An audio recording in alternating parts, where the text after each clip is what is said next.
Lease না পেয়ে পুকুরে বিষ দেওয়ার অভিযোগ, ভেসে ওঠা মাছ খেয়ে অসুস্থ সবর জনজাতির অনেকে। বিজেপি দাবি যে সবরটাই মেরে ফেলার চক্রান্ত করেছে তৃণমূলেরই সক্রিয় কর্মী। ইতিমধ্যে অভিযুক্তকে গ্রেফতার করেছে পুলিশ। দেখুন,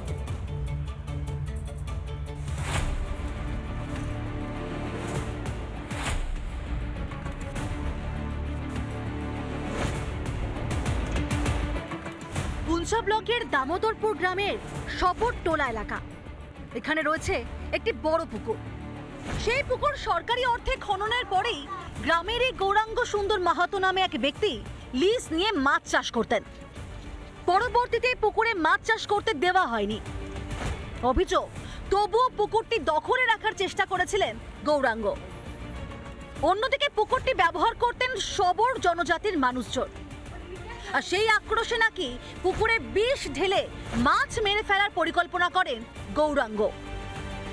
কিন্তু গোলমাল পাকে এরপরে ভেসে ওঠা মাছ খেয়ে অসুস্থ হয়ে পড়েন সবরদের অনেকেই। তাদেরকেই ভর্তি করা হয় হাসপাতালে। মাছ কখন ভেসে উঠেছিল? ভেসে সকালবেলা 4 দিন হয়েছে। কতজন মাছ খেয়েছিল? অনেকজন, মানে মোটামুটি তোমার 40-50 জন। কতজন অসুস্থ আছে? অসুস্থ এখন মোটামুটি তোমার এখন তো আসেই কজন। বৃহস্পতিবার বিষ দিয়েছে, তারপরে শুক্রবার মাছগুলো সব মরিয়া উঠলে গেছে। তো মাছগুলো কবে খেলেন আপনারা? মাছ আজকে খেয়েছে। আজকে খেয়েছে, তারপরে কি হলো?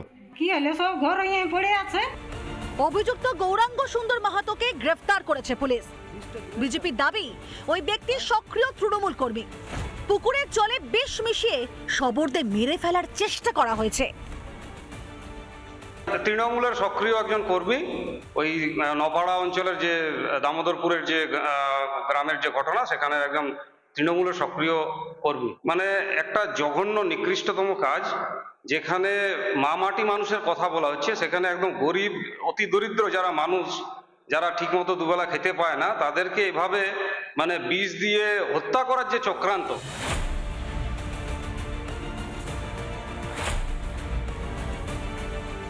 আমি খোঁজ নিয়ে দেখছি, ঘটনাটা কিছুই জানি নাই, তবে এরকম ঘটনা অত্যন্ত নিন্দনীয়।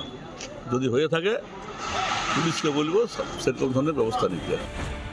অভিযুক্তের বিরুদ্ধে অনিচ্ছাকৃত খুনের চেষ্টা সহ একাধিক ধারায় মামলা রুজু করেছে পুলিশ। এ নিয়ে পুরুলিয়ার পুঞ্চায় এখন রাজনীতির হাওয়া গরম। রিপাবলিক বাংলা। নানা ধরনের কন্টেন্ট দেখার জন্য লাইক করুন, শেয়ার করুন আমাদের ফেসবুক পেজ, সাবস্ক্রাইব করুন আমাদের ইউটিউব চ্যানেল। পাশাপাশি অন্যান্য ব্রেকিং নিউজের জন্য অবশ্যই চোখ রাখুন রিপাবলিক বাংলায়।